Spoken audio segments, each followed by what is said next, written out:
আপনাদের জন্য ফাস্ট্যাগ নিয়ে একটা খবর আজ দিতে এলাম। খবরটা হলো এই 17ই ফেব্রুয়ারি থেকে, আজকে আমি 19 তারিখে বলছি 2025 সাল, 17ই ফেব্রুয়ারি মানে গত পরশুদিন গেছে, সেদিন থেকে ফাস্ট্যাগ রিচার্জের নিয়ম বদলে গেল। কিছু বিধি বা নিষেধের মধ্যে পুরো নিয়মটা বদলে গেল ফাস্ট্যাগ রিচার্জের নিয়ম। সেটা কি সেটাই বলবো আজ। ফাস্ট্যাগের নিয়ম 2016 থেকে দেশের সমস্ত ন্যাশনাল হাইওয়েজে চালু হয়ে গেছিল, এটা আজকে আমাদের সবার জানা। আর ফাস্ট্যাগের ভ্যালিডিটি 5 বছর থাকে।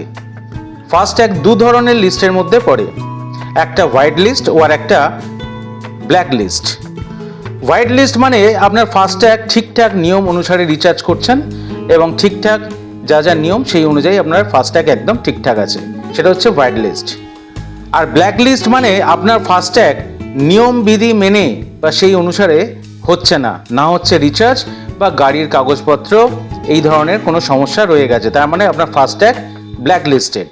এই ফাস্ট্যাগের ক্ষেত্রে ব্ল্যাক লিস্টেড বলতে কি বোঝায় আরও যদি সংক্ষিপ্তভাবে বলি তাহলে শুনুন, কেওয়াইসি আপডেট না হওয়া, মানে আপনার যে ব্যাংকে আপনি ফাস্ট্যাগ করিয়েছেন সেখানে ফাস্ট্যাগ সম্পর্কিত বা আপনার অ্যাকাউন্ট সম্পর্কিত কেওয়াইসি যদি আপডেট না হয়ে থাকে। বেরিয়ে পড়ার পর দেখা গেল আপনি ফাস্ট্যাগের ব্যালেন্স মেনটেনেন্স করছেন না। ধরুন আপনি এখান থেকে পুরী যাচ্ছেন, পুরী যেতে গেলে আমার 800 কি 900 টাকা ফাস্ট্যাগ পড়ে। তখন দেখা গেল যে আপনি হয়তো হাফ টাকা রিচার্জ করিয়ে বেরিয়েছেন, পথের মধ্যে আপনি রিচার্জ করছেন, সেক্ষেত্রে কিন্তু একটি নিয়ম আছে, সেই নিয়ম অনুসারে যদি আপনি রিচার্জ না করেন তাহলে কিন্তু আপনি ব্ল্যাক লিস্টেড হবেন। নিয়মটা কি সে নিয়ে আবার বলছি। নিয়ম নাম্বার 1, টোল প্লাজাতে ঢোকার 60 মিনিট আগে আপনাকে রিচার্জ করতে হবে।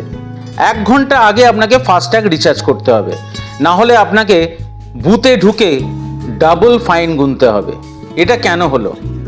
এটা এজন্যই হলো, অনেকেই ফাস্ট্যাগ তাদের গাড়িতে রিচার্জ করে টোল প্লাজাতে এসে, এর জন্য টোল প্লাজাতে গাড়ির লম্বা লাইন লেগে যায়। তাই এই নতুন নিয়মের বাঁধনে সবাইকে বেঁধে দেওয়া হলো। কে বেঁধে দিল? সরকার। টোল প্লাজা থেকে বেরোনোর 10 মিনিট পরেও রিচার্জ আবার করা যেতে পারে, কিন্তু 10 মিনিটের মধ্যে আপনি রিচার্জ করতে পারবেন না। প্রথমটা বলেছিলাম যে আপনি যখন টোল প্লাজাতে ঢুকছেন তার 1 ঘন্টা আগে, মানে 60 মিনিটের আগে আপনাকে রিচার্জ করতে হবে। এবং আপনি যদি মনে করেন যে আপনার হাতে 100 টাকা ব্যালেন্স ছিল, সেটা শেষ হয়ে গেল, আবার 10 মিনিটের মধ্যে আবার একটা ব্যালেন্স করে নেবেন ফাস্ট্যাগে, তাহলে কিন্তু সেই রিচার্জটা ব্ল্যাক লিস্টেড হয়ে যাবে। আপনাকে কিন্তু যদি আবার রিচার্জ করতে হয় তাহলে 10 মিনিট পরে, মানে টোল প্লাজা থেকে যখন বেরোচ্ছেন তার 10 মিনিট পরে কিন্তু আপনাকে আবার রিচার্জ করতে আপনি সক্ষম হবেন। আপনি তার আগেও রিচার্জ করতে পারেন, কিন্তু তাহলে আপনি ব্ল্যাক লিস্টেড হয়ে যাবেন। আর যদি আপনি 10 মিনিট পরে করেন তাহলে কিন্তু আপনার ফাস্ট্যাগ হোয়াইট লিস্টেডের মধ্যেই থাকবে।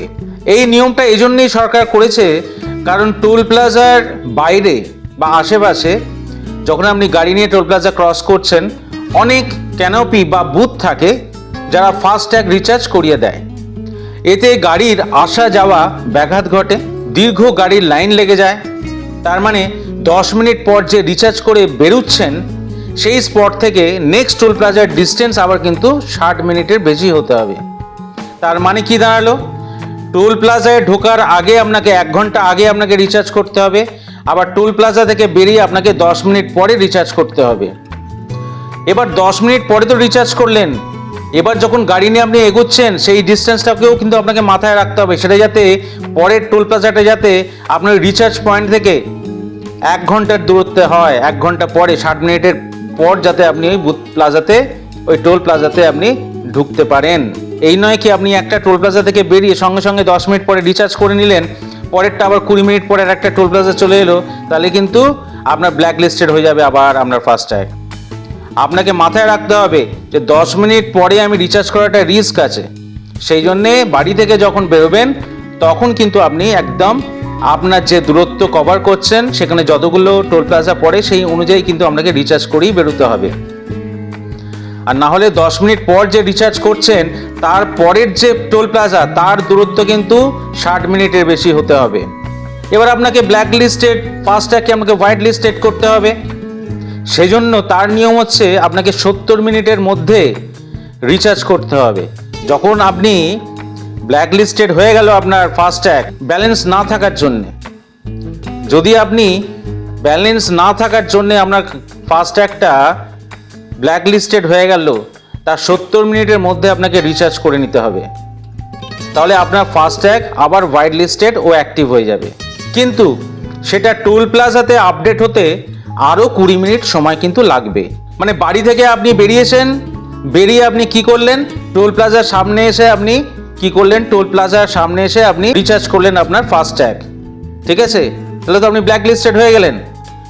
এই ব্ল্যাক লিস্টেড হয়ে যাবার পরে 70 মিনিটের মধ্যে ফাইন দিয়ে দ্বিগুণ মূল্যে আপনাকে সেই ফাস্ট্যাগ আবার রিচার্জ করতে হবে, কারণ ওই ব্যালেন্স কিন্তু নিয়ে আপনি টোল প্লাজা ক্রস করতে পারবেন না। তখন আপনার কার্ড আবার অ্যাক্টিভ হয়ে গেল। আপনার কার্ড যখন অ্যাক্টিভ হয়ে গেল, তারপরে আরও 20 মিনিট পর সেটা যে টোল প্লাজায় আপনি আছেন বা যাবেন সেখানে কিন্তু 20 মিনিট পর সেই ব্যালেন্সটা আপডেট হবে। তো আপনার black listed FASTag white listed হলো এটা কিভাবে চেক করবেন না, আপনাকে পরিবহনের ওয়েবসাইটে ঢুকতে হবে, সেখানে ই চালান স্ট্যাটাস চেক করতে হবে গাড়ির রেজিস্ট্রেশন নাম্বার বা গাড়ির নাম্বার দিয়ে। এখান থেকে বুঝতে পারবেন যে আপনার ফাস্ট্যাগটা স্টিল ব্ল্যাক লিস্টেড আছে না হোয়াইট লিস্টেড হয়ে গেছে। যাকে ফাস্ট্যাগ নিয়ে নতুন নিয়মটা 7ই ফেব্রুয়ারি থেকে লাগু হয়েছে। আজকে আমার এটুকুই বলার ছিল। আপনাদের কাজে লাগলে অবশ্যই কমেন্ট বক্সে কমেন্ট করবেন এবং লাইক ও সাবস্ক্রাইব করে যাবেন চ্যানেলটাকে। আজকে এলাম, ধন্যবাদ।